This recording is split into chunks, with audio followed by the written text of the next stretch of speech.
wow.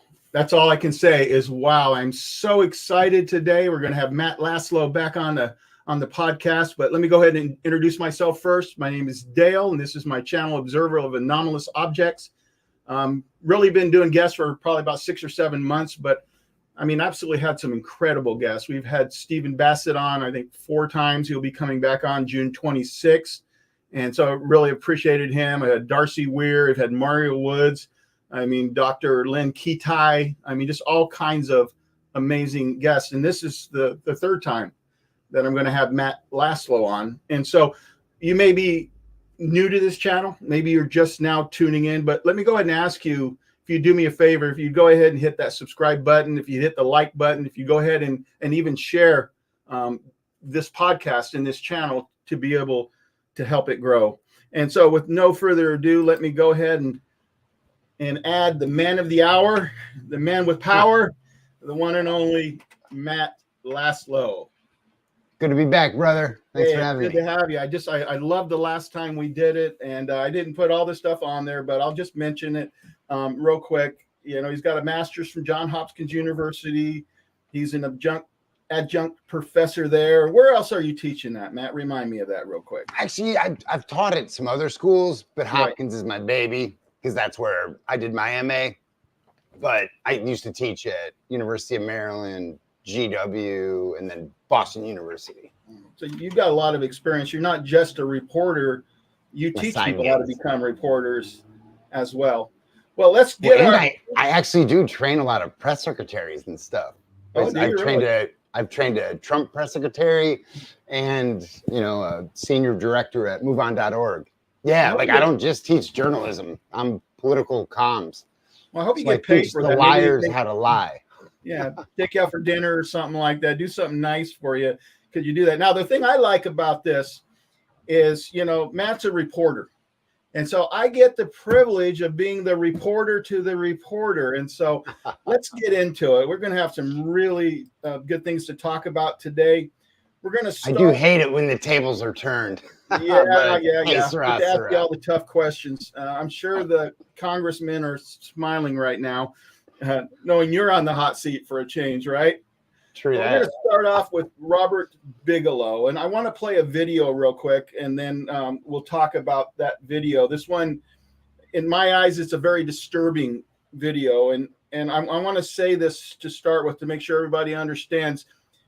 We have the ability not to want to trust our politicians. We know that a lot of times they exaggerate things to be able to get elected, and but I think in this video, I really feel like we're being manipulated in the sense that they're using our own bias against politicians to somehow justify them not being allowed to know the secrets, which is what Congress is trying so hard to do right now. Let me go ahead and play that video. So, but the reason for President of the United States is that, and this sounds cavalier, but they're only elected officials. And I think we can see that we can agree, regardless of what party you belong to, if any, that we can't trust our elected officials. They lie. They're dishonest. You know, we can't trust them, regardless of whether you're a Democrat or Republican or independent. It doesn't matter. That's the nature of the beast. And you don't have to look present day, but you can for that defect. So this subject is so serious, being above top secret, that they can't be trusted. Lifetime admirals and generals can, on par, on average. 35-year career guys and gals that are in it can be much more. Yeah, that's kind of frustrating, you know, because in a sense, what he's doing is he's justifying the intel community, the DoD, parts of the Pentagon from keeping stuff away from Congress. And I did something a couple of weeks ago. As soon as I saw the video, it really made me upset. So I put it on X, but I did more than that, Matt. I went ahead and sent it to like 6 of the major Congress people, including Schumer, including Burchett, Luna, Moskowitz, Burleson, and I believe Matt Gaetz. I sent a copy of that video to each and every one of them. And it's just, it's troubling to me because he talked about how Congress cannot be trusted because they lie, Matt, because they lie. And yet, I don't know him. Was he being, and this will be academic and I apologize, but was he being proscriptive or descriptive? To me, it kind of sounded like he was just describing the swamp. It didn't necessarily seem to me he was like advocating for that position, but that assessment. If you watch the video, he was making an excuse for the reason why the president and Congress cannot know this information, because they lie. They lie. I say F that S. Yeah, he basically goes all the way up to the president that you can't trust them. They lie. But you know what they do to us? They lie to us. These people that are using that as an excuse to keep it from the politicians and the president, they're lying to us. They're telling us there's nothing to this. Hey, we love dogs on this show. I want to tell you that right now. I got two. Saru's my guard dog. Come here, baby. Yeah, you gotta come on. You gotta show us the puppy. He's still guard dog. Mario showed us his dog. Yeah, my guy. All right, what's the name of your dog? Saru. Baru?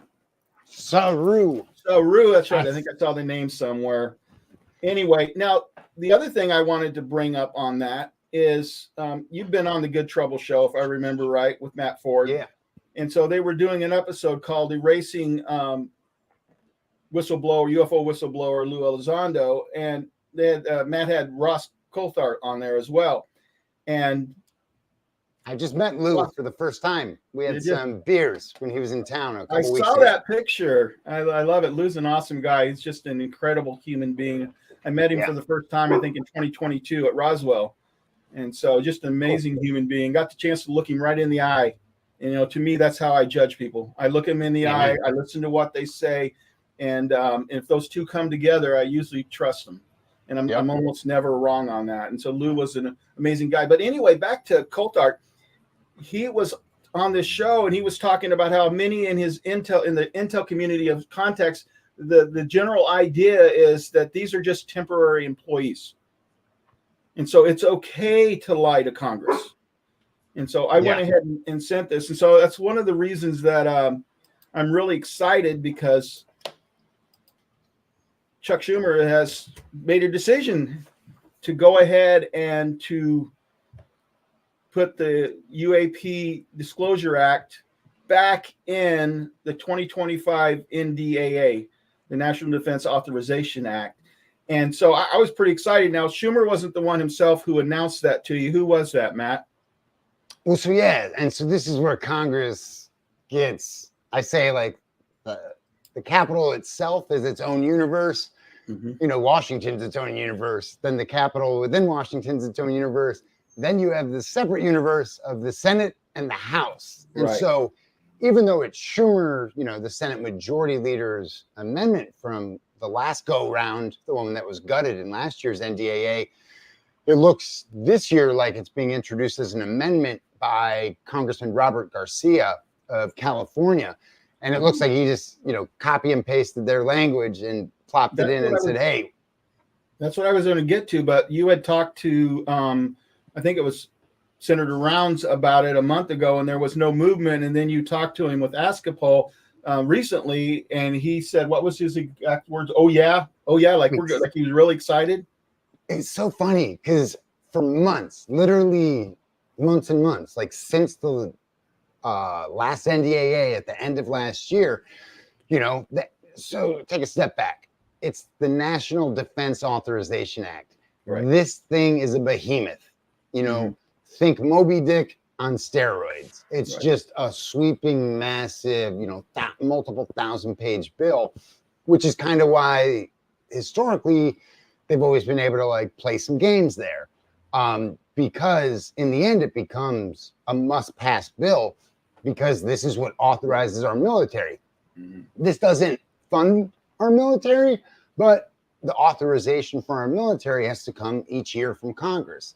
And so this thing just gets larded up with everyone's pet projects, etc. Last go round in 2023, House Republicans had just gotten the gavels. And so they really larded it up with a lot of social policy, abortion stuff, etc. And so I was always curious, and some lawmakers have kind of confirmed it, but it seems to me like Schumer lost some bargaining chips because right when they sat down the first day of negotiations, and yeah, they sat down closed door, they did one little like fake public hearing, but it was fake, and all lawmakers from both parties left really annoyed with leadership. And one reason they were actually able to do that was because the House was just a shit show last year. There was no speaker for 3 weeks, so everything, the whole schedule got upended. And what do party leaders do? They take advantage of that to do what they want. And so it seemed to me that Schumer and Rounds, Republican Senator Mike Rounds from South Dakota, the lead co-author was Schumer on that measure. It seemed like over in the Senate, even Republicans there who agreed with House Republicans on abortion language, et cetera, they don't want that in the NDAA. That's always been a bill that's like sacred because it's the troops, And so that's always kind of stayed outside of politics. But so it felt like the Senate really lost some bargaining chips on stuff like the UAPDA amendment because Schumer instantly, like the second they sat down, he had to say, my members are not going to support this if it bans abortions for troops, if it does this. And so because there's that political stuff, I'm curious if that's what kind of stunted or what tied the hands of senators. Because, yeah, this is Majority Leader Chuck Schumer, and his bill was gutted. And it's been interesting because it doesn't. So back to the start of this little rant I'm on. But no, back to your question. When at the end of last year and then the start of this new year, I was asking everyone, hey, are you going to try to tweak the Schumer UAP amendment? You're going to try to, some people said it looked like they made this much progress because they got something passed. And I was asking Rounds and them, are you going to take it the whole way this time? And for months and months and months, people were like, lawmakers were like, no, we're not really talking NDAA. Hasn't come up. And like you said, 3 or so weeks ago, Senator Rounds was like, yeah, there are talks. And he said there in the Senate, they're looking at tweaks to the amendment that was passed, the gutted Schumer amendment. And so it's interesting because you can kind of tell there's no dialogue between the two chambers because now you have House member Robert Garcia who's taking their bill, their exact language, their exact amendment, and saying, no, we want this. And that'll be interesting because even people like Matt Gaetz from Florida, he kind of opposed parts of that measure. So it never got a full hearing and a full debate last year. So they're starting a little bit earlier this time, and the issue's been out there a lot more. So maybe they'll actually have a real debate and negotiations, but it's Congress. Don't hold your breath. Right. Well, let's go back and just cover what the main, at least 4 of them. There was either 4 or 5 main. Eminent domain was one of them. Subpoena power for Congress, getting the security clearance for Congress, and the 9-member panel. And so when he talked about making tweaks, they didn't give you any idea what maybe they were taking away. No, and part of me, my gut kind of says the senator might not 100% know, just because right now it seems to be at staff level. They've been focused on other, like the border and funding the government. And so that's where senators get busy with their show votes, because we all, DC is a show, Washington's a show. And so they kind of know how it's going to end up. But each party like delays or does whatever, does their tricks. And so it would, I guess Rounds, yeah, he's engaged, but it seems to me like right now, at least on the Senate side, that this is more at the staff level. And like, that's where these staffers hold a lot of power. Because it was interesting, even like last year, there was that famous colloquy with Majority Leader Schumer and then Senator Rounds on the Senate floor, talking about how they didn't get all they wanted in this UAP measure. So we'll see, because knowing that he's sitting across from Schumer on paper, Schumer's been so busy, I doubt he's had time to really sit down and negotiate on it.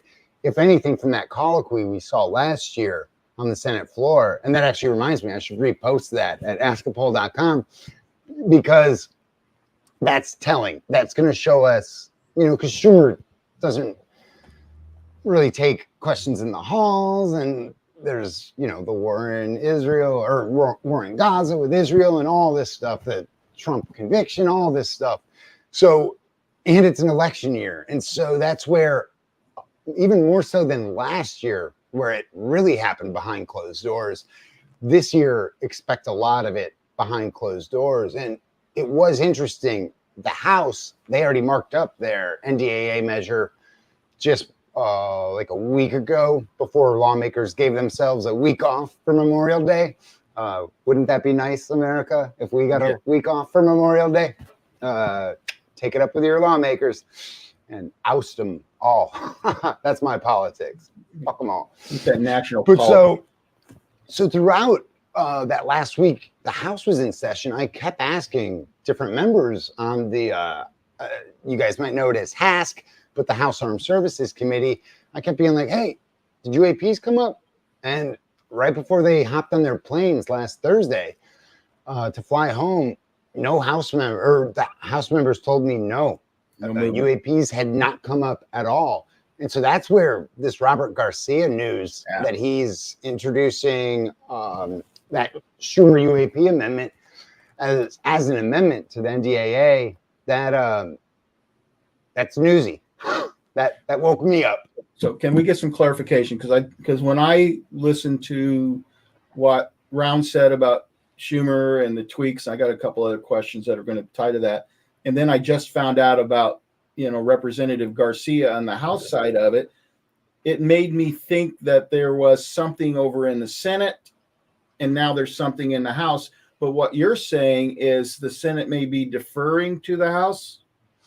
Well, no, I mean, you come correct, because you're thinking Schoolhouse Rock, how a bill becomes law, because that's how a bill should freaking become law.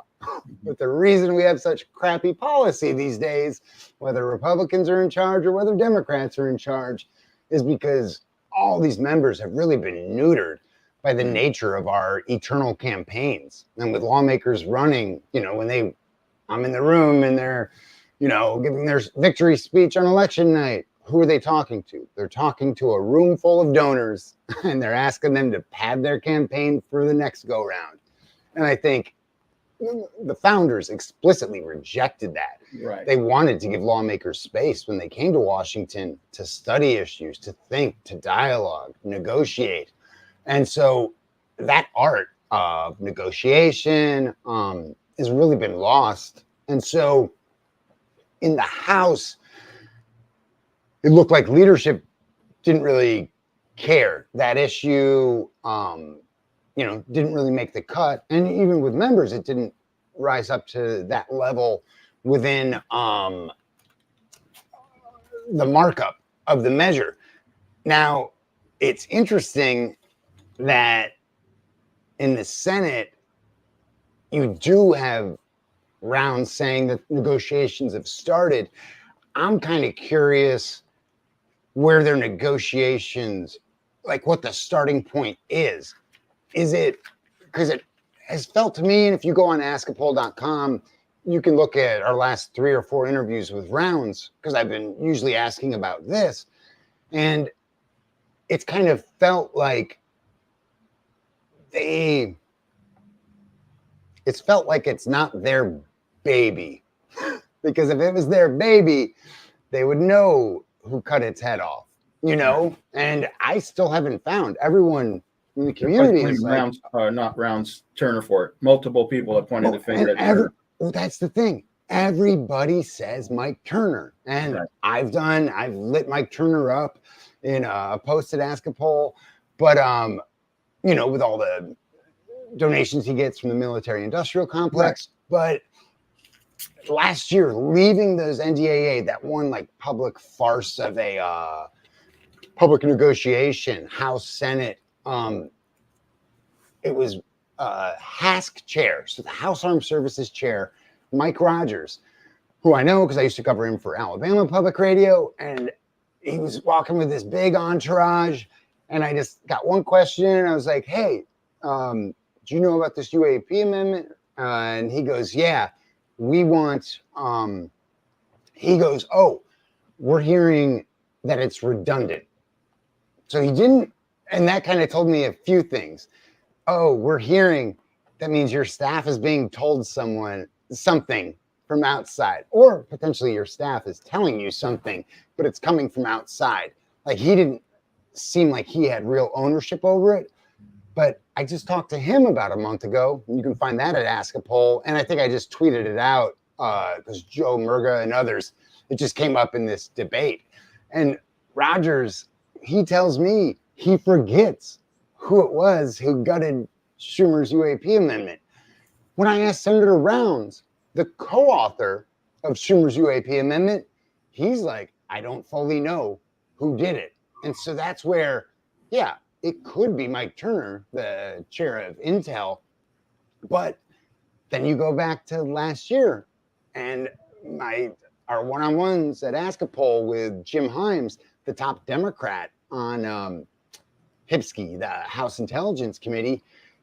Jim Himes said that he never, like UAPs never came up with him and Turner, which could be because Jim Himes rolls his eyes at the whole UAP issue, laughs it off.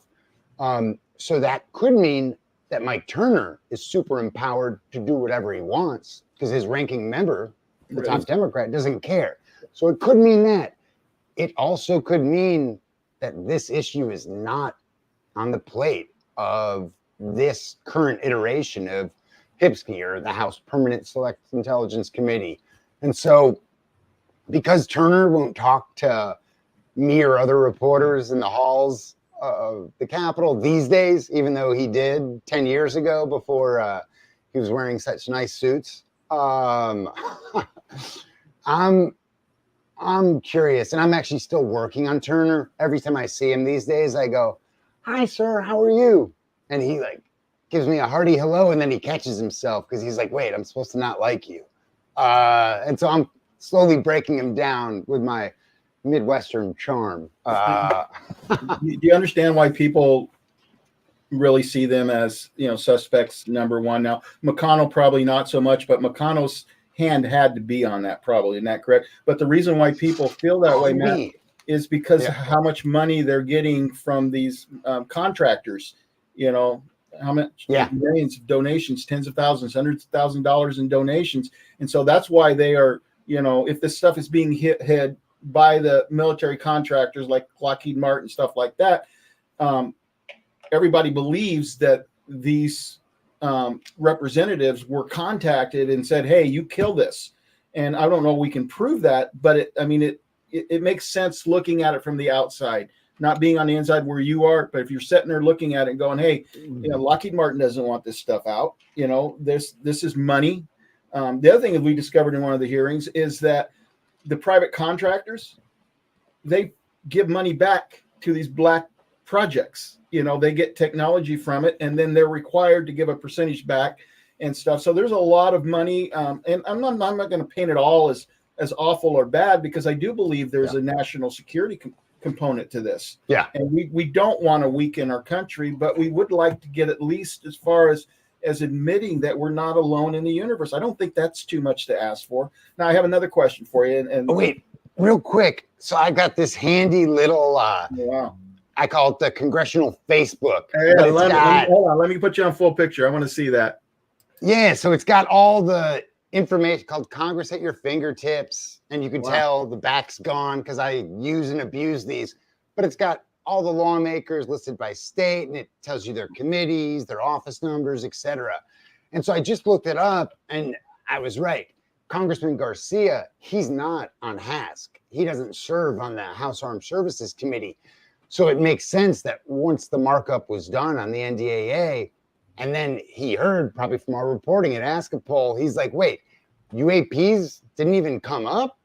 So then that's why he introduced Schumer's UAPDA measure as an amendment, to kind of force the issue. And that's where he won't really get that chance until it goes, or until it's like at the last stage of being on the House floor. But that's why he did it, because he doesn't have that seat inside that room on that powerful committee. Right, let's get to that amendment that he gave. I heard somebody say that it was an earlier version of Schumer's amendment. Well, I read through it last night. I skimmed through it because I was so tired, but 47 pages. And the two things that I saw in it were eminent domain and the 9-person panel. I don't know if the other subpoena power are giving them security level clearances. I may have missed those, but the first thing was the 9-person panel. And I couldn't believe, that was probably half of the whole 47 pages and all the different things. But man, the wording on it, Matt, it was just so encouraging to see the terminology. And let me ask you a question. That terminology, I don't think people in Congress, that's their natural language. And so I really believe that there's an outside force or forces that have come alongside, because that language isn't normal language. That's a language that you and I speak. That's a language that the community speak. But so they had to have some help, didn't they? So you have a leg up on me, because you know what I did last night? I interviewed 7 House members and 1 senator about the verdict in New York on our friend, former president, Mr. Trump. And so then I wrote 2 features, and I am on 2 hours of sleep right now. So I have not been able to read that amendment by Garcia, even though probably about like 10 or 20 minutes before the verdict came down, I got the post out with, so we have a link to it at Askapol with the whole PDF so you can read it yourself. But this weekend, I need to read it for myself. And I'm curious, the language you're talking about, is that the non-human intelligence? Exactly. UAPs, they talked about, I don't remember what the exact word for disclosure, not limited, but basically controlled. That's what it was, controlled disclosure. They talked about what they would share, what they wouldn't share. They talked about AARO, contacting AARO with this. And I got a big question about AARO when we get to it, which is coming up pretty soon. But the question I want to ask you before that, Matt, and obviously this is an opinion on your part, this is the question that a lot of people are going to be asking. It's pretty exciting to see what was in the House version. It's exciting to see that now you're talking about Rounds talking about it over here in the Senate, and then back over here in the House. We've got Garcia putting this out. But the question that everyone's asking, I know they are, is if it didn't pass last year, then will it pass this year? Is this just wishful thinking, or is there something different? Well, and I think that's what we're all kind of watching and waiting. And I'm actually curious, and kind of my question for Rounds, now that I know that the talks on their UAP amendment have rekindled, what I'm curious of is, for one, the little bit of it, because it was gutted last year, but the parts of it that did pass, for one, that's seen as like a big breakthrough, just like getting through. And if everyone just remember, I don't care about your politics. First day of my courses, I slam the door shut and I say, your fucking politics, stay out there. But so when it comes to that measure, I'm very curious whether they've been tracking it, because they wanted, this year, AARO has been getting all the attention with, Kirkpatrick being gone, and then the new kids on the block taking over. So it seems like oversight has really just started on Timothy Phillips' iteration of AARO. Because Senator Gillibrand told us that in the past month, she met with them, or with him, and then Rounds said he met with folks at AARO in the past month. And then even the House Congressional, UAP caucus, they just had their first meeting with AARO like a month or 2 ago in the SCIF. And so while many people in the Congressional UAP caucus, which is all House members, while they're, hate AARO, think they've failed already, AARO's kind of seen as like the little baby of some of these senators, especially Gillibrand and them. And so I know a lot of them were very disappointed in Kirkpatrick, in AARO, even though he's on this tour trying to like salvage his name and, shit on the topic or whatever. No. His babysitters, United States senators, say, no, Mr. Kirkpatrick, you failed. I remember talking, go find it at Askapol, but the vice chair of the Senate Intel Committee, Marco Rubio, I was asking him about this issue, and he basically says, like, that's why we got AARO. He's like, we literally outsourced our thinking as the Senate on this issue so that these experts could then come back and report to us and kind of be our brain trust on the issue. And so, was that a mistake? Was that a mistake? But that's how it could be. But especially when they first had the idea for this, to be able to get that. Remember, the Pentagon, for worse and for worse, is a lot more powerful than individual lawmakers. Now, that is not the way it's set up in my Constitution or your Constitution. But to get something new, like what? Even when Trump got Space Force, there was huge blowback. The Air Force has their fiefdom. They're like, no, we don't want to give up any of our. So, like, that's just how bureaucracies work. And so part of it's just par for the course. But so I think it was natural for them to initially house AARO within the Pentagon. But now, as they do, well, pardon me, in the future, and hopefully they're doing their job now, but lawmakers are hoping that in the next, at least with the next head of it, whether it's Timothy Phillips staying on permanently or someone else, like the biggest bipartisan concern with senators on AARO is that whistleblowers do not trust AARO. Exactly. And Gillibrand told me, Senator Gillibrand from New York said that she met with 2 whistleblowers who met with her, but who refused to meet with AARO. And that's where every lawmaker who gives a little bit of a crap about this issue is like, all right, AARO right now is failing. And like at the end of last year, before Kirkpatrick announced his retirement, Gillibrand sat down with Kirkpatrick one-on-one and pushed him on whistleblowers. Senator Rounds sat down with Kirkpatrick one-on-one and said, basically, they're shaking him, being like, hey, whistleblowers don't trust you. You got to fix this. Well, then at Askapol, we broke the news that the Senate vice chair of Intel, Mark Warner, and the chair, Mark Warner, and then the vice chair, Rubio, they both sat down with Kirkpatrick and pushed him on this. So yeah, Kirkpatrick's whole like op-ed tour where he's salvaging his name and pissing on everyone. That's what I was wondering. Kirkpatrick, bipartisan U.S. senators pissed on your head. Yeah. And what did you do? You retired. You threw in the towel. So no, you're a failure, bro. At least according to the senators I talked to. And so I think right now, because it's kind of especially Gillibrand's baby, AARO, it seems like because she cares, and she's been one of the few voices in the Senate who's actually like engaged on this topic, because she cares, it seems like Schumer and then party leaders just kind of do like Rubio with outsourcing the Senate's thinking to AARO. When one senator cares about an issue, Senate leaders kind of outsource it to that senator. And so that's where she actually has a lot more outsized power than she knows.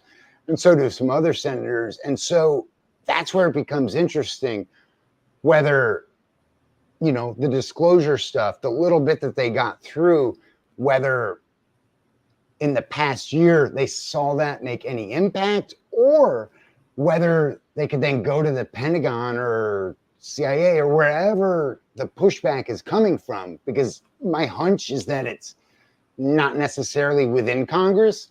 Whoever is exerting that pressure has allies in Congress who are their voice and their presence.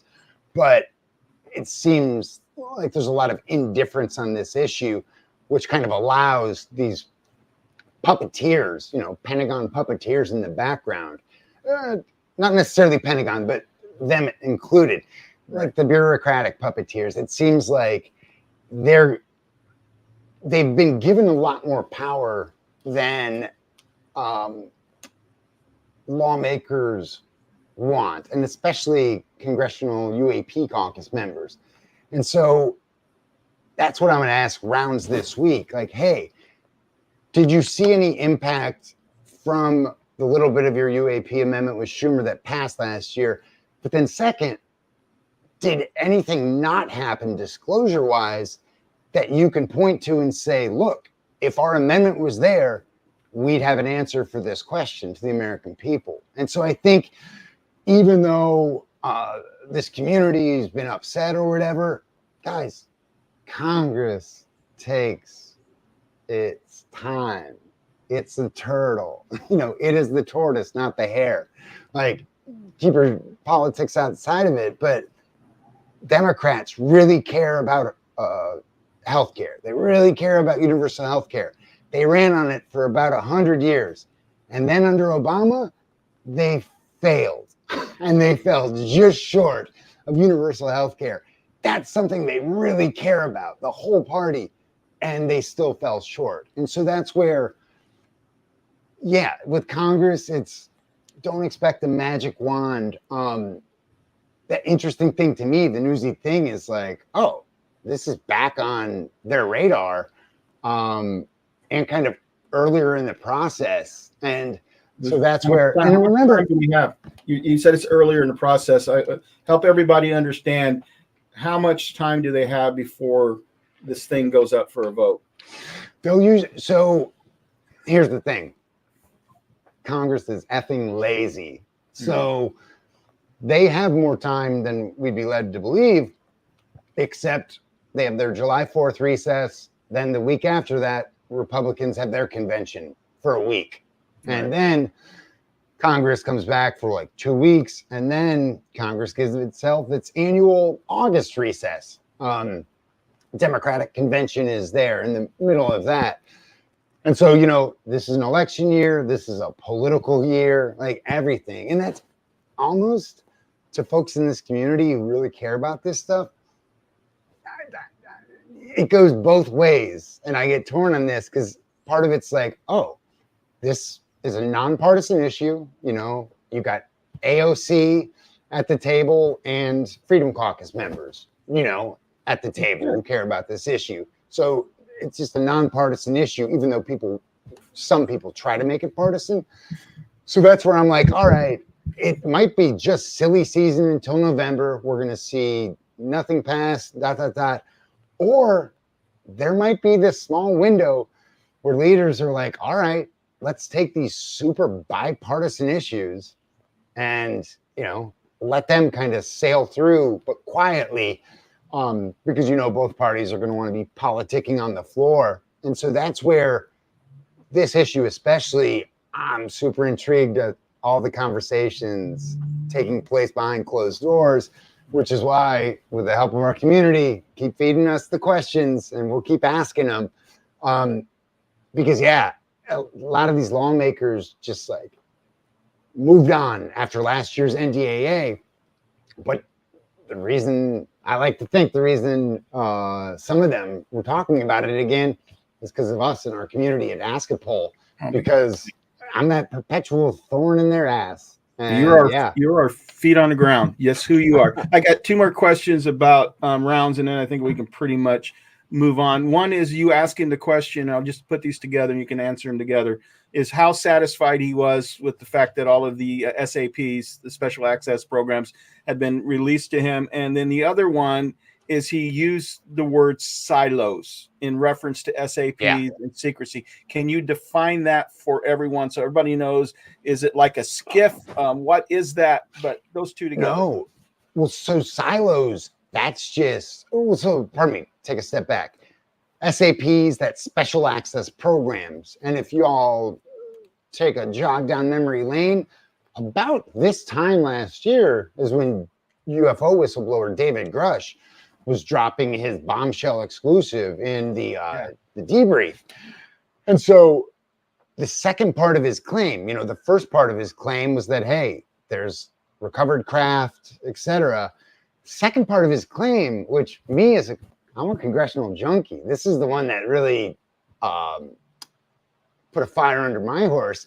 And the reason I went and asked all 100 U.S. senators about Grush's claims is because Grush said, hey, Congress, you are failing at your most basic duty, which is to be our representative government. Like, I'm sorry, the White House, it gets all the attention. That's what CNN, Fox, Newsmax, all them, that's what they focus on. That is not the way our founders envisioned it. Our founders hated the monarch, hated a stout executive. So they gave us a stout legislative branch, which over the years and decades and centuries, we've had Congress just cede its power to the executive branch on a plethora of issues. Like the reason Biden can still drop bombs in the Middle East is because of, he could do it if it's an emergency, etc. But he's still using the AUMF that of 10 or 15 Congresses ago gave to George W. Bush post 9/11. Like that AUMF, or authorization for military force, that's still in existence, even though that war, those wars seem to be long gone.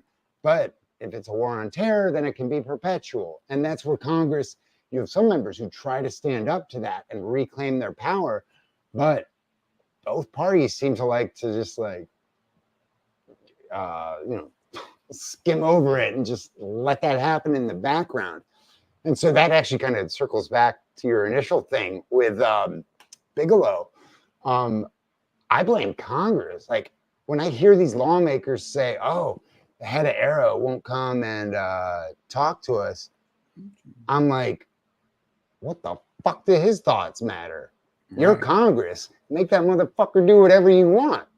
Like you are on something else. Yeah. And pardon my French, but this is the one that riles me up. And so when David Grush told this Congress, hey, there are SAPs, special access programs, being hidden from you by not just this executive, Biden, but by past executives, that's the one that did wake up Gillibrand and a lot of folks. But then it seems like they either put too much trust in AARO or they kind of took their eyes off the ball. So yeah, in talking with Rounds, it was interesting. And I think our headliner, I forget what it is, but Rounds was basically like, no, because I asked him point blank, hey, and he's a straight shooter, he's like Plains, he's from South Dakota, former governor. He's a straight shooter with me. And he, a good rapport with him. And so he trusts me. And he also knows I'm playing 5-dimensional chess. And so when I ask him, do you think, or no, yeah, are you convinced that Congress now knows of every SAP? He says, no, he's not convinced. And I'm like, how do any of you lawmakers, any of you senators go to sleep at night thinking that the executive branch is hiding something from you? No, you go get the lock cutters yourself. And these days you can have. Is that really the executive branch? Because we got 3 branches of government, correct? We've got the executive, we've got the legislative, and then the judicial. I got inspired by you with your Substack account, and I opened one of my own. I'm not a writer, I'll say that, but I have something to say. But you inspired me. But I did an article called The Fourth State, and it almost seems like within the intel community, there is almost like a government within a government that's unaccountable to anyone. And that's what we're fighting for. That's why we're trying to get Congress to go in there and be Congress. And that's what you're talking about, right?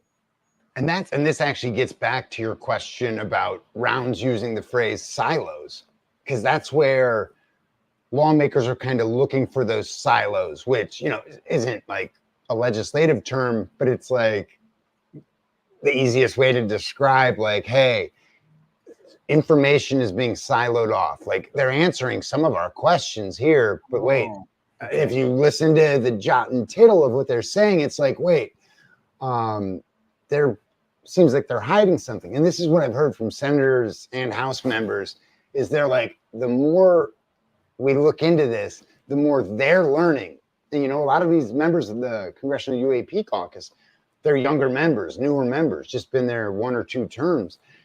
Each time they go into a skiff or each time they get a briefing, they're learning that, hey, they're not telling us stuff if we don't ask the precise question in the precise way. And that's where they're kind of getting fed up with those BS games. Because, you know, when I'm a kid and my dad comes home and goes, hey, who drank my beer?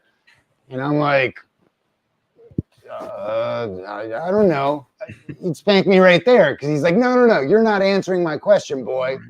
And he knows I chug that old style. Yeah, we're going to get to that. I can't hardly wait. There's some stuff coming up. Let's go ahead and head back to AARO for a second. I think based on what you said and knowing how the community feels about Sean Kirkpatrick, is he's got to be the loneliest person on the planet. Because not only does he have the UAP community upset with him because he's clearly saying things that are not true and he knows they're not true, but then he's also got his bosses mad at him. And so he's got to be the loneliest person in, and I want to go back though. I want to put this back up for a second.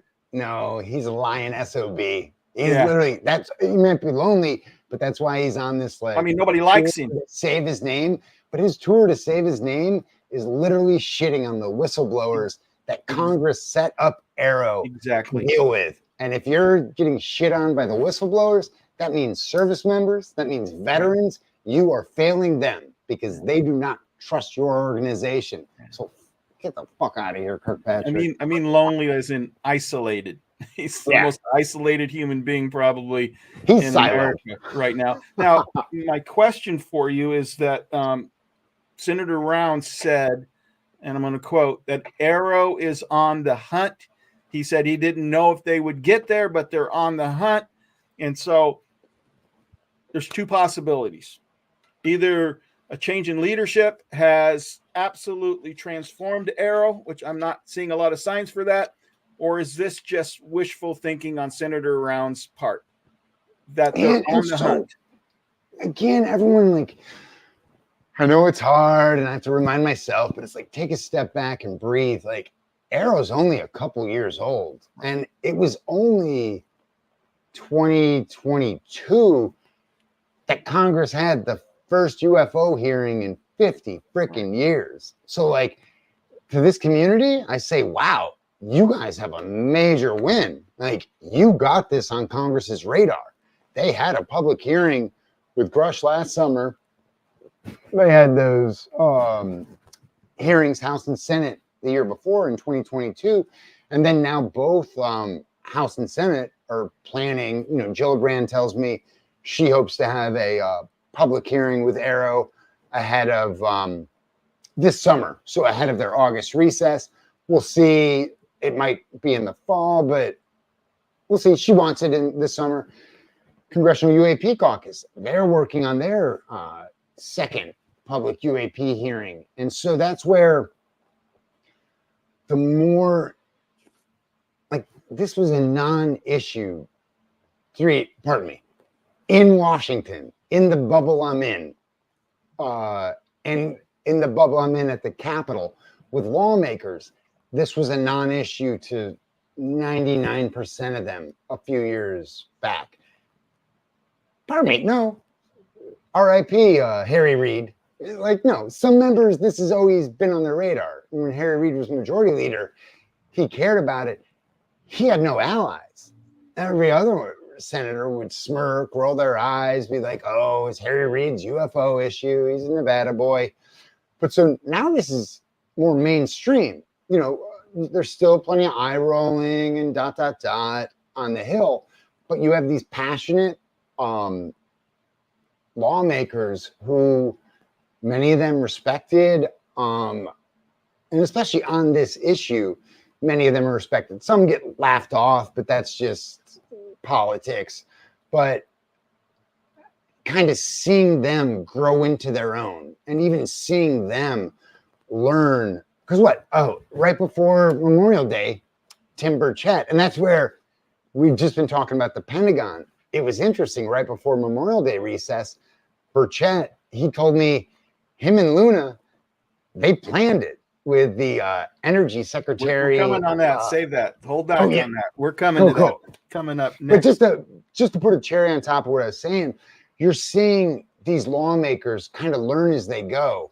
And I think they're learning how to do oversight of AARO, which in turn might be teaching AARO what Congress actually wants of it. And I think that in congressional years or whatever, that might take a couple of years for lawmakers to either exert the pressure on AARO to get them to reform themselves like they want, or they might wake up to the realization, no, this can't be in the Pentagon. And so that's where lawmakers, it was interesting, the phrase you read from Senator Rounds, he's giving them a leash. He's like hoping the dog can run and fetch on its own, but he's also wary of it. He's like, I don't know if this dog can run. And so that's where, so AARO is feeling that pressure, or should be. Yeah. Well, my question is just the idea. You made a great point about them. They need time to train. They need to learn how to do this. They need to learn where to go. And I'm hearing there are a lot of good people in AARO. I'm hearing that. So the question, I guess, is would he have said the same thing when Kirkpatrick was actually in charge? Would he have said they're on the hunt, or is this a new relationship that's developing and blossoming? And it sounds like you said that could be the case.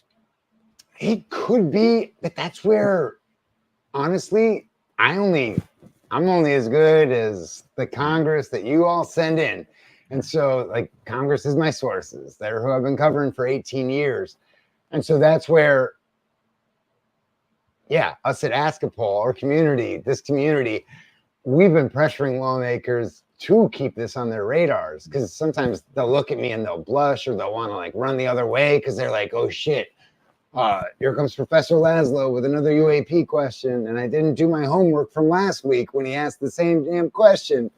And so lawmakers will just naturally, because also remember, if you're a U.S. Senator, you're on 3 to 5 committees. And if you're only on 3, that means one of them's probably Intel, one of them's, education, labor, and ... like education, labor, and health. That's one of the committees. That's what, like a sixth or a third of the U.S. economy, And so these lawmakers have a ton on their plates. So even seeing this rise to the top where they're conversing in it, again, that was not the case just a few years back. And so I think lawmakers are also kind of learning, they're learning this space, and they're learning the terminology. They're learning some secrets as they go, it seems. And they're learning where to sniff out other secrets. Because one thing we heard from Moskowitz and some others leaving a SCIF briefing, I think in January, was they were like, and they didn't tell me what happened in the classified briefing in the SCIF, but they were like, in there, we actually learned some locations to check out. And so that's where you're kind of seeing, like, they had asked those same questions at the end of last year, but they didn't get satisfactory responses. So they like tweaked their language, and wait, now there is something there? And they're like a little pissed because they're like, wait, I was asking about that. I didn't know I had to use, proper English Oxford dictionary, and that's where specific. The more the executive branch folks squirm, and play coy, and then lawmakers keep pushing and then find out, wait, I was asking that. I didn't use the correct terminology according to your bureaucratic BS, but you should have known what I was asking as a human to a human. Yeah. And that pisses lawmakers off. And if it doesn't, vote those lawmakers out of office, because fuck them, they're useless. That's where we're seeing these lawmakers wake up. Yes, sir. Yeah, I do want to say this, and I want you to understand how much you are loved and appreciated on X. We understand, we have Ross and stuff like that, but you're there in DC. You're pounding the floor. You're asking the questions. You're taking all of the abuse. You're having to deal with all of the eye rolling and people literally shaking their heads. And I want you to know how much you are loved on X. Now we're going to move on. I got to tell you, it's a reward in and of itself to see lawmakers sweat. Yeah. I'm telling you, we really appreciate it. Thank you, brother. And stuff. Okay, now we're going to move on to the Department of Energy Secretary, Jennifer Granholm. And I have another quick video because this is get your popcorn out, folks. Get your popcorn out. This is going to be good because, like you said, Burchett and Luna double teamed her. But I want to focus on the last question that she was asked by Representative Luna, because I think it's very telling. And I want everybody to watch the way she answers the question. I want you to watch her body language. I want you to notice how she stumbles at one point, and then I'll discuss it. But I want everybody to pay close attention to this. I'll just follow up by one other question, I guess, to close it out. Does the DOE currently work with JSOC in order to handle security measures? We work with all of the security entities around the federal government. We're part of an overall all-of-government effort on both cyber as well as national security. Do you guys work with JSOC? Yes or no? Yes, we do. Okay. All right. Thank you very much. See, that was really important. That was really important. If you're paying attention, she was asked a question that she could have said yes or no. That was what she was trying to get. But instead, she tried to qualify that. You notice that, Matt? That she tried to qualify. Well, we work with all these different ones. And my understanding is that question was there for a reason. And it goes with this right here. And that is the fact that there is a connection between I was going to say, remind folks what JSOC is. Well, it's right up there. It's the joint, let me get it right. Pentagon's Joint Special Operations Command and stuff. Yep. So make sure we understand. I'm going to read it here in a second, but this is why some people I've talked to, and even with this, the thing you have to understand, this was written in November of 23 by the Daily Mail, but I know some people are making comments about that there was a specific reason JSOC was brought up in this last question. And it is the connection between the Department of Energy and JSOC. It says confirmed. This was back in November 23, so she couldn't very well deny it. But it says that also, this is the important thing, that JSOC also works with OGA, the Office of Global Access. And I'll just read it. It says the OGA coordinates the collection of crashed or landed UFOs, connect those final dots. Two sources told Daily Mail that the OGA, the Office of Global Access, coordinates with special operations forces such as SEAL teams or Delta Force under the Pentagon's Joint Special Operations Command, JSOC, or nuclear weapon experts such as the Nuclear Emergency Support Team, NEST, to collect the crashed or landed craft. And so there are people that think that question and that connection to JSOC was intentional, that it was there they're connecting dots. They're putting things together. They're trying to line things up. And so the fact that she felt like she had to qualify that question, that she had to minimize the connection to JSOC, that it's just like, we're doing several of these, security people. And then Luna the last thing she asked, yes or no. And she had to say, Yes. Congress is back next week.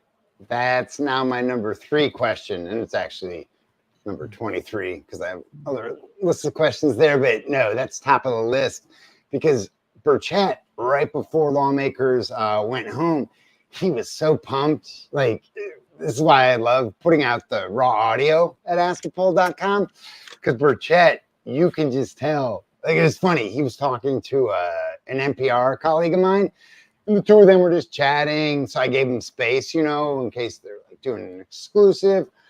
But then Burchett like sees me, you know, I like weigh in and make a joke. But then Burchett's just like, Laslo, did you catch that? Did you catch us with Energy Secretary? And he was just gushing, you know, like a kid who just like won the gumball machine or whatever. And Burchett was like, you know what? And this is what he told us at Askapol. He's like, we planned that because he was like, all these people were texting me being like, Burchett, like, why didn't you go for the jugular? And he's like, no. I was just sitting and waiting for Luna. I mean, they are co-chairs of the UAP caucus. And he said, yeah, they worked that out. They planned it, you know, kind of like tilling the field. I come from a family of landscapers. I just planted my garden out back here in my carport in DC. You know, Burchett went through with the plow, and then Luna came through with the seeds and the watering can, it seems like.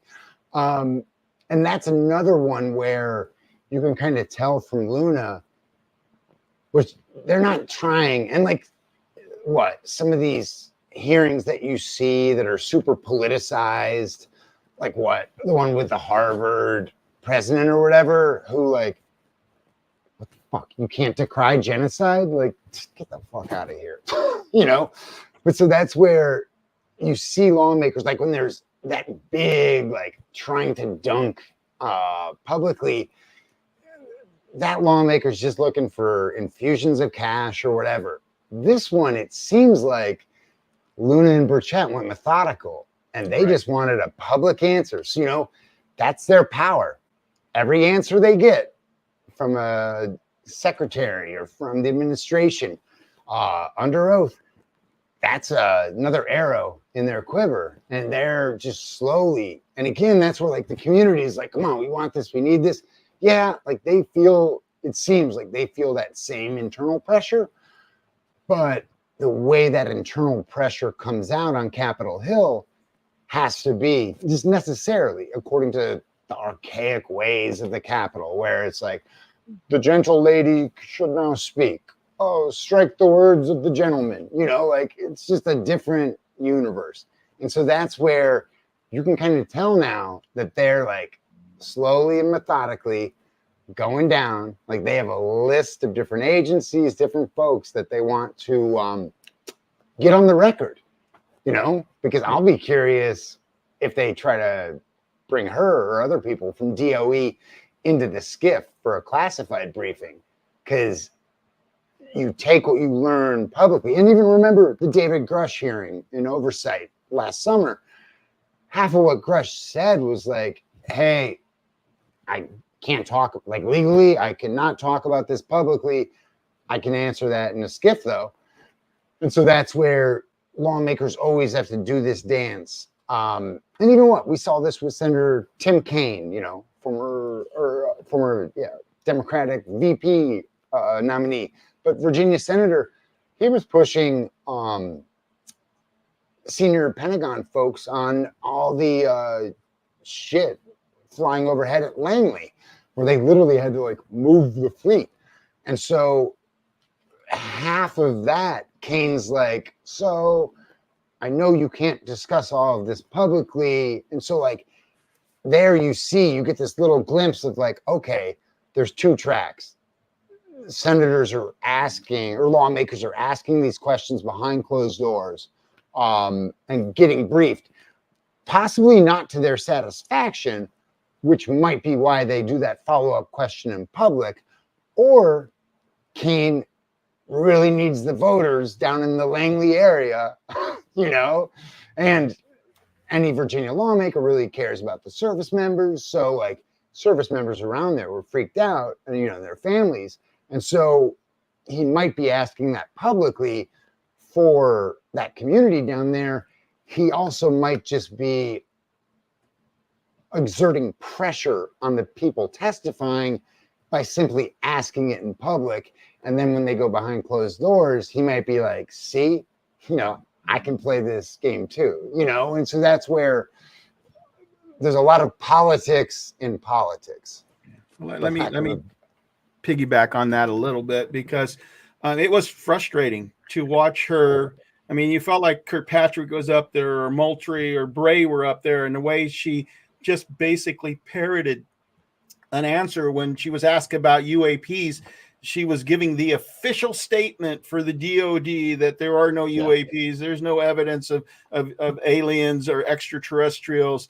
And it was frustrated. And then, which I loved about Burchett, is he brought in, and so did Luna, about the drones that were going into the sensitive nuclear sites. And the other thing that was quite obvious is it sounds like they're not allowed to use the word UAP anymore. And so they were talking about drones, Matt. They were talking about drones. And it makes me wonder, is that the new code word for UAP? No. Here, and I've been called out because my last exclusive with the chair of Senate Intel, Mark Warner, so it's covering Congress, dealing with all this crap is it's 5-dimensional chess. And what I do is you have to adapt. And this is where I'm an arrogant fuck, ... But I've got to check that 80, 85, 90% of the time. When I'm working, sometimes I'll flex to show them. And that's what I did with Warner, because Warner, he laughed off UAPs. He was like, hey, there's no there. And I was like, sir, no.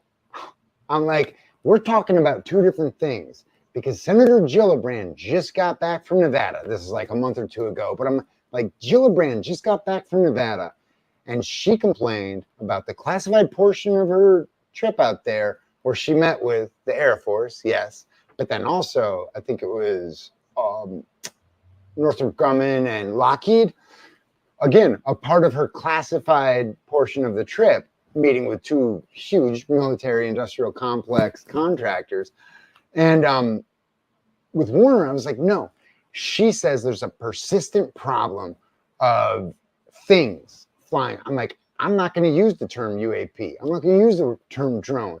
But sometimes I will say drones, because I'm like, what we need is to get on the same platform, get on the same stage or setting as these folks. And the way they play with language is kind of what governments are supposed to do. I have a book at the... Isn't that a code word, though? Isn't that like a code word? Instead of using UAP, use drone now to talk about anomalous objects? Well, so that's the thing. When you have someone like Senator Mark Kelly, who brought this up to, I believe, the chair of the Joint Chiefs of Staff, Mark Kelly, astronaut, U.S. Senator from Arizona, he laughs off UFOs. But he raised in a public hearing with, I believe, the chair of the Joint Chiefs, he raised the question of the persistent problem of drones circling around Luke Air Force Base in Arizona. Well, Kane brought up the same problem in Langley in Virginia. Well, you have Gillibrand bring up the same problem in Nevada. And then we had one or two others. And so I'm like, wait. We're painting a portrait here. And this is where I'm like, I don't care the terminology you use. I'm just going to neuter you. Because I'm like, hey, are you all should we be freaked the fuck out as the American people? Because what I'm hearing from you all, when Mark Kelly tells me, no, it's not UAPs, it's not UFOs, he's pretty convinced, this is basically Mark Kelly's words, he's pretty convinced that these are foreign nations. Really, Senator? Really? You are pretty convinced that foreign nations regularly invade American airspace? Where I'm going. I'm like, no, halt everything. If Right. that is what you're saying, then get the fuck out of Congress. Didn't you say they had to move the fleet in Langley because of this? Didn't you just say that? Your first job as a lawmaker isn't your party. Isn't your party over there, other senator. It is to protect America. Whatever fragile little bit of us we have left, we're a goddamn nation. But we're not going to be a nation much longer if our current Congress is fine with the regular intrusion of American airspace by foreign actors. Now, I know Mark Kelly's not going to investigate UFO or UAP, but I'm going to keep putting the fire under his ass, and I'll call it drones, I'll call it whatever. And even I did a similar switching of tacks with the top Democrat on Hipsky, Jim Himes, over in the House Intelligence Committee. Himes, because he laughs off UFOs, because he's like written off UAPs, which it's funny, in the US federal government, NASA has a different definition of UAPs than DNI, than the National Intelligence, or it's not DNI, that's the Director of National Intelligence. But literally, in the government, there are two different working definitions of UAPs, which to me says, all right, that seems like a overt smokescreen. And that's communications professor Laslo talking. I'm like, oh, I see what you're doing with language there. You guys don't want to talk about UFOs because for whatever reason, they don't. Or so they changed the name. Well, so with Himes, I was like, hey, I think it's UASs or USA, not USAs, but UAS is the unmanned aerial vehicle. It's UAV. What they call drones. Wait, remind me what it is? UAVs, I believe. No, I think it's you. Anyway, my last interview with Himes. Manned aerial vehicles. Yeah, and so I asked him, and he's like, oh, is this a new term? Like, all I was doing there was fishing out. Like, hey, are you playing rhetorical games with me? But what did I learn in that interview? That the top Democrat on the House Intelligence Committee has no fucking clue about all these intrusions over Langley, over Luke Air Force Base, over Nevada. So I'm like, wait. Are you guys just playing a really shitty game of poker? Or are you so indifferent and so dismissive of this that you're literally allowing U.S. airspace to be invaded by whoever's got a balloon, whoever can go get a drone? And like, when they're like, oh, it's just drones. Guys, we as America freaked the fuck out on purpose for our allies Israel, and we put everything we had in the air in the Middle East to take down those goddamn drones because they could do mass casualties like we see in Ukraine every day. Well, that's the question, Matt. Yeah, it's like that's the question. It's why in the world, if these are just drones, and if Luna and Burchett both go, hey, these were around in the 1950s, and we didn't have these kinds of drones back then. So drones is not the correct word. Maybe that's the one they're doing. Some of it might be to keep it away from FOIA, because if you just call it drones, you're never going to find it. But the big question that I want you to ask them, if these are just drones, why aren't you shooting them down? They're a national security threat. Bro, amen. And it was interesting because talking to Senator Kaine about it, Senator Kaine was like, well, outside of Langley, it's suburbanish. So he's like, you have to, he's like, we have to, and it was interesting because he's like, we have to have the conversation. Again, look this one up at Askapol because the nuance of his language matters. But he's like, we don't know the rules of engagement. So it's like, okay, wow, you said rules of engagement. I'm like, all right, that woke me up. But he's like, we don't know the rules of engagement over, suburban or, populated areas. Well, so when I then the next week talked to Senator Kelly after he, pushes Joint Chiefs on this issue, I'm like, hey, you're out in Arizona.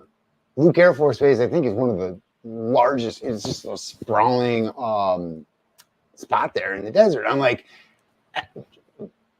do rules of engagement, like, that's not a problem for you all. Like, so why aren't they shot down? Like, what is wrong? Like, we're spending about $1 trillion a year on our on toys for the defense industry. I mean, on weapons to protect our troops, first and foremost. God bless you all who serve, like my dad, grandpas. So yeah, that's first and foremost. But a lot of the extra tens and hundreds of billions of dollars we're spending on defense just goes into buying what? Benzes, Beamers, and yachts for the military industrial complex. So I'm like, wait, is all this money that we're spending, like, you guys don't even know what's flying overhead? Literally, Gillibrand says what she's fighting for in this year's NDAA is sensors. Sensors not to detect the new AI threat that is coming from every other nation who's toying around with AI like we are. No, what is Gillibrand fighting for? She's fighting for sensors so that America's military knows what the hell is flying above our, according to the senators, sensitive military bases and sensitive nuclear sites. Because right now they're saying, and they say this out loud, and like they laugh off UFOs, but then with straight faces they say, yeah, we don't know what's up there. Yeah. Who cares about UFOs? Like, literally, what is in American airspace? And Senator, if you don't know, I don't care if you think it's a drone, a paper airplane, or a UFO. Your job is to find out and put an end to it. And like, shit, if you all can't do it, I'm from the Midwest. I'm from the burbs of Chicago. My dad's a pretty damn good shot. I got a buddy who was in the Marine who was a great sniper. Like, if you guys can't handle it, we'll fucking take out some of this shit. We're shooting them down in Yemen. We're shooting them down all over the place. And so if these are just traditional drones that are armed or whatever, but it just makes no sense, Matt. It makes no sense. Rules of engagement. I mean, the government is just a bureaucracy and the military is the same way. There has to be rules of engagement. They have to be written. And so the question is, they haven't reported one of these drones being shot down. We know about the Chinese and the other thing. Yeah. So why? Not one. Not one. Like, literally, Senator Kelly is like, yeah, we just haven't retrieved any. I'm like, bro, put me out there. That's right. Literally, put me in an air balloon, give me a shotgun, and I'll get you a couple of these drones. I mean, because at Langley, it was literally swarms. Right. Swarms of them, which again is what we see in Israel, or saw in Israel with that attack, but what we see in Ukraine. Swarming of drones is one thing. It's literally, to me, it's mind-boggling. And I think this is where I get really hard on my friends and colleagues in the press corps, and where I'm like, I don't care about the terminology I use. And I've had people call me out. They're like, wait, are you not talking about UFOs in this conversation with Himes? I'm like, no. I'm fishing to find out what his dictionary is. I'm fishing to find out if there's a word in his dictionary that even encompasses this, which they say is a mystery. But I'm like, if you're that casual about this, then that kind of actually like convinces me more that like, oh, you do know stuff that you're not sharing. And that's where it might take a little more public pressure to get them to actually talk about that publicly. And it also might take a little more public pressure to get, how do I want to say it, to get the Pentagon and these folks to be more honest about what they're seeing. But I'm like, all right, for the rest of 2024, no, for the next like 2 months, I might take this line from you all of like ignorance, we don't know what's overhead. Senator Kelly, in the next 4 months, if you don't have one of these objects in your hands because they haven't shot it down, let me ask this question. Then you failed. Right. But I mean, literally, is it they can't shoot it down? Is that a possibility? That's that's a great follow-up question that I'm writing down. Like, because and this is where it also gets, this whole issue is sticky because it's all classified. And so I've got no clearance. And if anything, sometimes lawmakers try to tell me stuff on, hey, can we go off the record real quick? 70 to 90% of the time I say no. Like if it's with a member of the UAP caucus who I know cares about the issue, I'll usually 90% of the time go off the record because I'm like, yeah, you're going to give me, you're going to tell me something useful. They never tell me classified information. If any of y'all are listening, never, no one's ever done that. But so with the others, I'm literally fishing around to see, pardon me, when they go and try to go off the record. Like there's a great interview with the chair of the Intel committee, Mark Warner, last year, where I'm on the tram with him from the Capitol back to his office.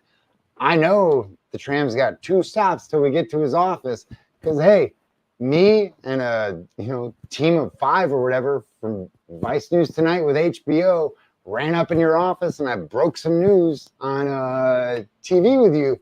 So I know you're going to the end of the line. He goes, hey, can we go off the record? I go, no. I actually say, like, you know me, always on. And that made him red, made him. No, did it really? Wow. Because I'm like, no, I'm not going to give you that because you are going to do what you've done in the past and tell me jack shit off the record and then nothing on the record. So I'm not even going to open that door for you to give you that out. What I am going to do is ask you every time I see you about the steady intrusion, whether it's drones or whatever, over U.S. bases. Like, fuck, Mark Warner, on your watch, a silly fucking balloon invaded U.S. airspace. Like, come on. Right. My nieces and nephews could get that balloon down quicker than you all did. It's a joke. Yeah. But I think that's just because they become so lackadaisical. And maybe they're just like, what is it? You get this with airline pilots or whatever, and they've like tweaked the rules because you get just tunnel vision. You're just focused on that one thing. And I'm like, no, y'all, this is the AI era. You got to think multidimensional. And with them, they all seem to like limit the conversation so much. I'm speaking more so the Senate than in the House, but I'm like, Warner, yeah, he's Gang of 8, which is like the 8 folks who are in the know in the Capitol, majority leaders, House and Senate, and minority leaders, and then head of Intel, House and Senate. So I'm like, all right, maybe Mark Warner's like a great fucking poker player. Because sometimes he tells me stuff with his eyes like, hey, I've heard something on that. When I asked about the drone intrusions, and then especially going to Jim Himes over in the House, ranking Dem on Hipsky and asking him about it, and he didn't even know the stupid term. It's like, wait, you might have just played a bad hand there. Because if you, like I said earlier, if House Intel is not investigating what we have like 5 or so big, stout, veteran senators bringing up publicly 2 Joint Chiefs of Staff. I'm like, take a step back. We now have 5 or so U.S. senators who are either on Armed Services or the Intelligence Committee bringing up publicly 2 Joint Chiefs. I think Kane brought it up to the head of Northern Command, and then Southern Command. Is that NORCOM or whatever? I'm learning as I go. But to the head of our North and Southern Command, which is like the entire planet, he brought up the issue. And so the fact that it's bubbling over in the Senate makes me very curious, because I never expected this to really come out of Tim Kaine's mouth or even Mark Kelly, who, Mark Kelly, from what he says, he does not believe in UFOs, but he is really concerned about the intrusions over Luke Air Force Base in Arizona. I don't care what you're searching for, sir. Like, just find it. Like you said, what it is. But like you said, bring us, like, get yourself that confirmation, that object. And if not, the Air Force is failing you. And guess what? That's your job as a senator, to reform them. They work for you because you're in charge of their lives. Quick question before we move on to the House UAP caucus. Do you think the fact that this is going on in our skies and it's, basically there's nothing we seem to be able to do to stop it or have been able to do you think that could become a political issue? Or is it so bipartisan it won't go there?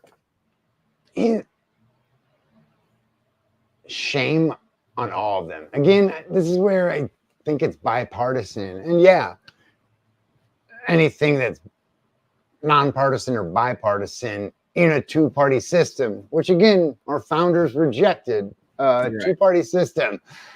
In a two-party system, you can point the fingers, whoever's in the White House, because Congress has ceded so much power to the executive branch over the years. Like, you can blame last administration, Trump. You can blame this administration, Biden.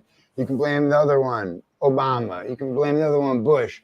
But it's like, wait, this is a collective. It's like immigration. Like immigration. People try to blame one party or the other, and that's where I'm going. But Band-Aid it. Yep. Is this going to happen for this too? I mean, but I get the feeling it's probably not. No, and like my hope with this issue, because I've seen some of the hyper-partisan attacks, kind of establishment attacks, trying to delegitimize the issue. Like, especially because I think it's Burchett, Luna, and Burleson. Burleson might not be, but I'm pretty sure all three of them are House Freedom Caucus, which is, the more far right, like far conservative wing of the House, wing of the Republican Party in the House. And Gates, he was a part of ousting McCarthy. But that's where people also, I've seen them I've seen attempts to write them off, being like, hey, these folks are like way far out there on these other issues. But then I'm like, no. When like I see those barbs come, I'm like, wait, Congressman Jamie Raskin, who led one of the Trump impeachments, constitutional lawyer, the reason he was in the David Grush hearing is he was like, I'm here to learn. He's like, people told me, and that I read that as like people he trusts, cares about, which might mean they're donors, but I didn't read it as donors. It was more so like, hey, these constituents, like, hell, it could even be his daughter or whatever. But he was like, I was told I should be here. And guess what? After Grush testified, talked to him on the way in, talked to him on the way out. On the way out, he's like, he seems very credible. I have a ton of follow-ups for him. I want to do the skiff briefing. But then life happens, and every 6 months I bump into him on not the news of the day, but I'm like, hey, have you followed up on this? And he's always like, oh, Matt, go look into it. And so that's where it's not completely on some lawmakers' radar. But, so also like AOC, her and some others, her and Republican Nancy Mace from South Carolina, they're both into this issue for the military contracting angle. And so that's where, for a while, when I was hitting my head against the wall with asking about NDAA and UAP amendment, Schumer's, UAPDA, I was like, all right, lawmakers are telling me nothing. There's this drought from like February to March or whatever. So that's why I just started asking, like, hey, where do y'all think we are in President Eisenhower's prophetic prediction about the military-industrial complex? I'm like, is the Pentagon separate, or are they just now one? Is the military-industrial complex now one with the Pentagon? Which, that's where the question of the silos becomes very important, because the assumption amongst some folks is that, all right, these SAPs, special access programs, might be hidden in U.S. contractors, might be hidden in Lockheed or Northrop Grumman or whatever. And then that's where I'm kind of learning, like, wait, how much oversight? Like, it astounded me in the past couple of weeks, like the head of NPR, and like I've had my own public radio wire service for years, the LCB. So yeah, I've been on NPR, I've been their correspondent or whatever. But hearing the head of NPR tell Congress, House Republicans, like, yeah, I can't make this date to come and testify. And then someone else did that more on the other side. And I was like, what kind of feckless Congress do we have where you allow, like, if Congress tells me to be there, shit, like, Be there. when my dad or mom tell me to be there, I'm there. Mhm. Like, you're my parents. You're Congress. Like, you run us all. And so, like, to see that just blows my mind. Like, guys, please read your Constitution. You hold all the power. Literally, Congress, you can defund any agency. You can write a new agency. You can write a new agency to look into that agency. You can do away with the entire bureaucracy if you want. That is your power. Please don't, because parts of it are good. But yeah, reform the hell out of a lot of it. And so that's where, yeah. I'm also learning along with these lawmakers. You, brother.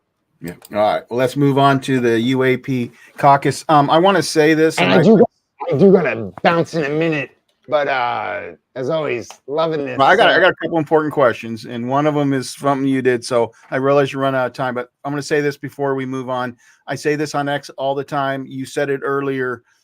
We've got to leave politics at the door. I mean, I don't care what your political preference is. When it gets to this subject, what matters is getting to disclosure and going with the politicians. And so this is a great picture here. I'll ask this one last question and leave the rest of them behind because I know you only got 2 hours sleep.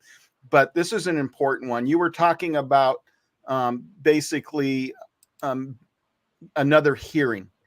And you had made the comment, and this was an important one for me, that Burchett had a Navy pilot willing to testify.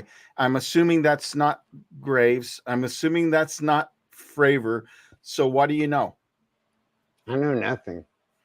And I kind of love it because half the time, or pardon me, 70-80% of the time, I literally know nothing, but I'm going to my grave with a lot of secrets. And yeah, and I'll never divulge them. But I don't, well, no, but this is also where lawmakers kind of know that. So I don't verbally encourage them, like, hell, I want to know the names or whatever, but I don't ask the specifics. I ask more general, because at Ask a Poll, we just put out the raw interview and then the transcript. So as much as, yeah, I like to know the secrets or whatever, I'd rather them like do their job and keep me out of it. Like, fuck, I don't want the Pentagon or like SEAL Team 6 rolling up at my crib. I don't want to know some of these secrets until it's the right time. We're not asking for the name. We're not asking for where they worked or where they're coming from. Just for clarification, you were told that Burchett has a Navy pilot that wants to testify. That is what a good source told me. And what was the term? It was interesting because it seems like this next hearing in the House. So while Gillibrand in the Senate, she wants to hear from AARO, which I know everyone in this community, like 75% of you, just rolled your eyes, being like, skeptical. AARO's feckless. Why have them interview, or why have them testify publicly? To answer that critique, sometimes you have to go through the motions of Congress to be like, all right, check, AARO's useless. You know, sometimes you have to do it publicly to get them to evade, you know, to kind of feel them out. And that's where there is such power in Congress. Most of it feels very untapped. Or no, pardon me. Most of it feels like all that power and energy is just focused on their goddamn re-elections, left, right, and center. And I'm like, I call the Capitol the greatest re-election center of all time. Like there's literally green screens, full-on podcasts, like studio is better than NPR. Studio is better than most TV stations inside the Capitol that are bipartisan, paid for with our taxpayer dollars for them to communicate with their constituents. No, it's for you to fucking get reelected. And so that's what we've got a joke of a Congress half the time. But that's where, again, this issue is exciting because you do see lawmakers learning as they go and even seeing them change tactics. So like with the next House public UAP hearing, pardon me, not UAP hearing, what is it? They actually were saying they want to go look at the water. What's that called? Unidentified submersible objects. Yep. And so that's where I don't know if I have it confirmed that it was a Navy pilot, but I know it was a Navy personnel that they want to bring in next. One quick question, and this is I looked it up for you, brother. It's UASs. That's what I asked Himes about, and USOs. Darcy Weir is using in the terminology, and Gallaudet and all them are using. So it's unmanned aerial. Oh, you're talking about the ones in the systems. Sky. Yeah. So unmanned aerial systems. No, that was the UAS. Terminology, but that's what the Pentagon or whatever calls drones. The fact that Jim Himes, the top Democrat on House Intel, was not familiar with that term should terrify us all. Wow.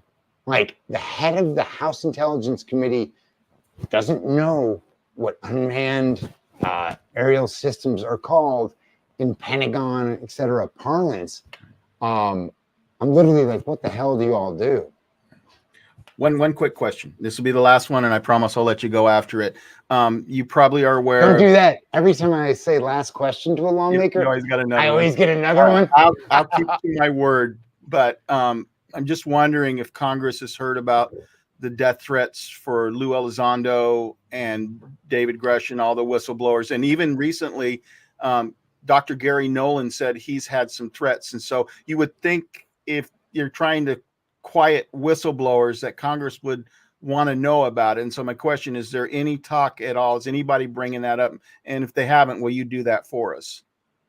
I mean, I'll show you something real quick, Matt. Let me show you something real quick. Well, no, so I've actually felt bad because this is what Lou put up. Dude, let me read this.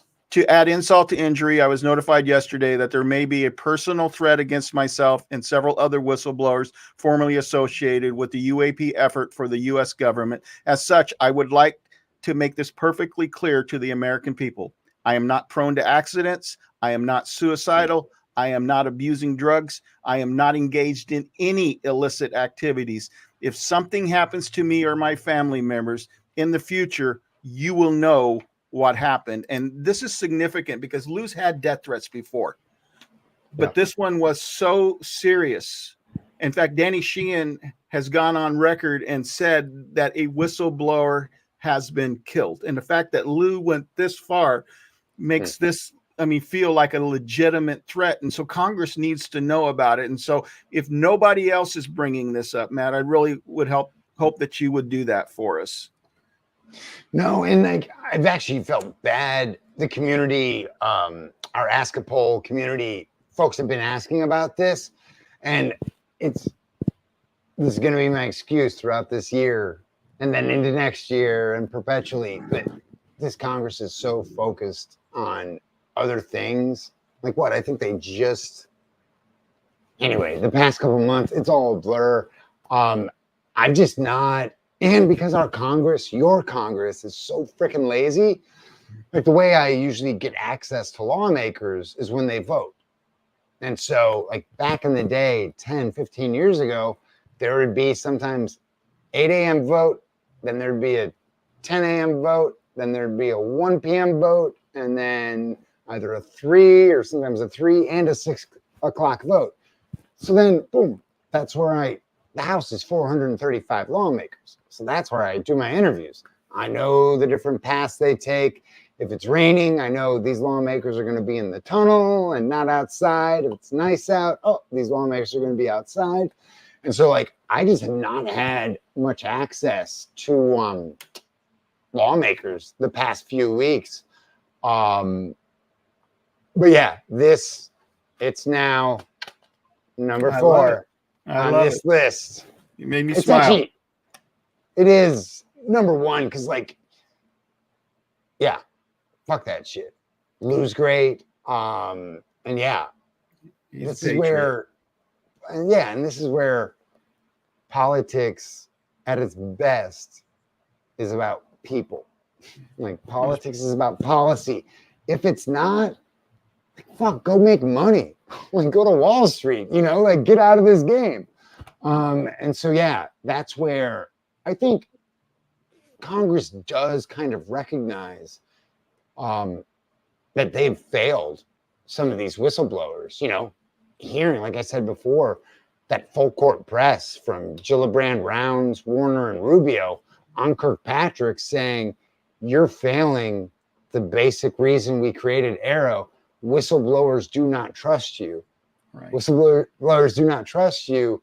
That means they don't feel protected intellectually, but obviously intellectual stuff bleeds into the real world. And so, yeah, this Congress is waking up to that. And Lou's got allies in this Congress. I was actually kind of shocked when I was interviewing Ralph Northam from South Carolina like 2-3 months ago. And he was like, yeah, we just had a briefing at the Conservative Opportunity Society, which used to be Gingrich's little baby. And he's like, yeah, we just had a briefing. We bring in like one thought leader a week to like brief us or whatever. And he's like, Lou talked to us and he opened our minds.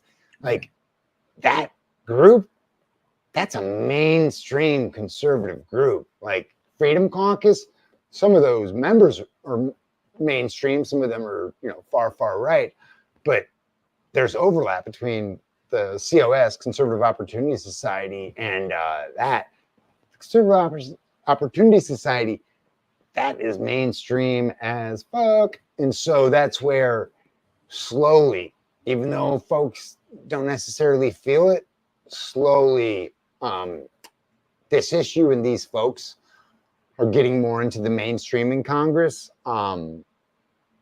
They're now a part of this Congress, but hopefully this Congress doesn't fuck it up. Absolutely. I'm going to ask a favor if you get some time. Can you send me a copy of that House bill that was put out? Because I want to pass it on, because I think we deal with people all the time that think we're nuts because we believe in UAPs. And if you could send that link to me, it was on your page, but for some reason when I copied it, it's, all kinds of dialogue has happened. And so it's kind of buried now. So if you get a chance, if you could send that to me, I'm not asking for it today or tomorrow, whenever you finally get some sleep. I'm doing it right now. Oh, are you? Oh, that's so cool. My biggest priority for you, Matt, is get some sleep, my friend. You can't survive on 2 hours sleep forever. But tell that to my drug dealer. Just kidding. Just kidding. I hear you. Dude, But anyway, I literally texted my editor last night, right when the Trump news came down. Mhm. And I was like, oh shit, they got a verdict. And I was like, hey, I'm texting my editor. I'm like, CNN says verdict's coming down. I'm drinking coffee now. And my Coke dealer's on the way. Mike, I'm a former cokehead. My Coke dealer is joking, I know. long gone in Chicago. Yeah.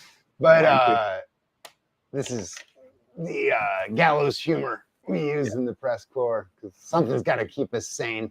Yeah, absolutely. Well, anyway, Matt, I want to thank you for coming on, and you're just such an awesome guest, and I consider you a very good friend, and I really appreciate the work you do. It's really, really important, Matt, and I know the community appreciates it as well. To everyone else, sorry, go ahead. I was going to say, I appreciate you all. Like at Ask a Poll, you guys are our brain trusts. And that's what I love about our community. You guys keep sending me the information you got. And like, I'm on all the encrypted apps. Ping us, ping Signal. our bro here. Ask him for my info. If he trusts you, I trust you. But I'm on WhatsApp, Signal, have my encrypted email and Proton. So like, I'm going to my graves with lots of secrets. If you got anything you want to share, or anything that I should ask lawmakers about, send it in. And send it in askapoll.com or the encrypted way. I even take carrier pigeons. Right. Well, send me your Signal link and I'll definitely connect with you there. I've got a few others that I connect with. But anyway, thank you, Matt, for being on the podcast. And for all of you that have watched it or are going to watch it, I just want to tell you how much I appreciate each and every one of you as well. And once again, if you like what we're doing here, go ahead and hit that subscribe button, hit the like button, and share button. Anyway, you have a great day. Thanks, Matt. Bye. Cheers, brother.